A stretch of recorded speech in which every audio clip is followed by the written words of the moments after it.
അടുത്ത് വരുന്ന നമ്മളൊരു സെക്കൻഡറി പാക്കിംഗ് മെഷീനാണ് ഈ കാണുന്നത്. അതെ അതെ, വളരെ ഇന്നോവേറ്റീവ് ആയിട്ടുള്ള പ്രൊഡക്റ്റ് ആണ് കേട്ടോ. അതായത് ഈ പറഞ്ഞ പോലെ പ്രത്യേകിച്ചും പാർസൽ കൊറിയർ ഏരിയ അല്ലെങ്കിൽ എന്ത് ഏരിയയിലാണെങ്കിൽ നിങ്ങളുടെ പ്രൊഡക്റ്റ് നിങ്ങൾക്ക് ബൾക്ക് പാർസലായിട്ട് അയക്കാനായിട്ട് വളരെ ഹെൽപ്ഫുൾ ആയിട്ടുള്ള ഒരു മെഷീനാണ്. എന്താ പറയുക, മെഷീൻ്റെ സഹായത്തോടു കൂടി ഈസി ആയിട്ട് പാക്ക് ചെയ്ത് കെട്ടാൻ വേണ്ടിയിട്ടുള്ള ഒരു മെഷീനാണ് കാണുന്നത് കേട്ടോ. അപ്പോൾ രണ്ട് മെഷീൻസ് ആണല്ലോ, രണ്ട് മെഷീൻസാണ് ഉള്ളത്.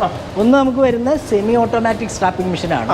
ഇതിനകത്ത് എങ്ങനെ സ്ട്രാപ്പിംഗ് മെഷീൻ. ഓക്കെ, ഇതിനകത്ത് നമുക്ക് ഇതേപോലെ നമ്മളുടെ പാഴ്സലിന് നമുക്ക് കയറ്റി വെക്കാം. അതിനുശേഷം നമ്മളുടെ ഈ കാണുന്ന ഒരു പ്ലാസ്റ്റിക് സ്ട്രാപ്പിന് നമുക്ക് ഇതിന്റെ ഇവിടെ സ്ലോട്ട് ഉണ്ട്, ആ സ്ലോട്ടിലേക്ക് സെറ്റ് ചെയ്ത് കൊടുത്താൽ ഓക്കെ, അത് സ്ലോട്ടിലേക്ക് ഇത് വെച്ചിരിക്കുകയാണ് കേട്ടോ. അപ്പോൾ ഓട്ടോമാറ്റിക് ആയിട്ട് അത് സീലായി കട്ടായി നമുക്ക് ഇതേപോലെ നമുക്ക് സെറ്റ് ആയിട്ട് വരും അല്ലേ. കണ്ടോ, ആ ഒരു പാർസൽ കംപ്ലീറ്റ് ആയിട്ട് ടൈറ്റ് ആയിട്ട് നല്ല പാക്ക് ആയിട്ട് വന്നിരിക്കുകയാണ് കേട്ടോ. അപ്പൊ ഒരു ഓപ്പോസിറ്റ് സൈഡിൽ ചെയ്യാൻ വേണ്ടി ജസ്റ്റ് കൊടുത്താൽ മാത്രം മതി. ഇതേപോലെ റാപ്പ് ചെയ്താൽ മാത്രം മതി. അതിന്റെ തന്നെ ഓട്ടോമാറ്റിക് മെഷീനാണ് ഈ കാണുന്നത്. ഇതാകുമ്പോൾ നമുക്ക് കുറേം കൂടി സ്പീഡിൽ നമുക്ക് ചെയ്യാൻ പറ്റും.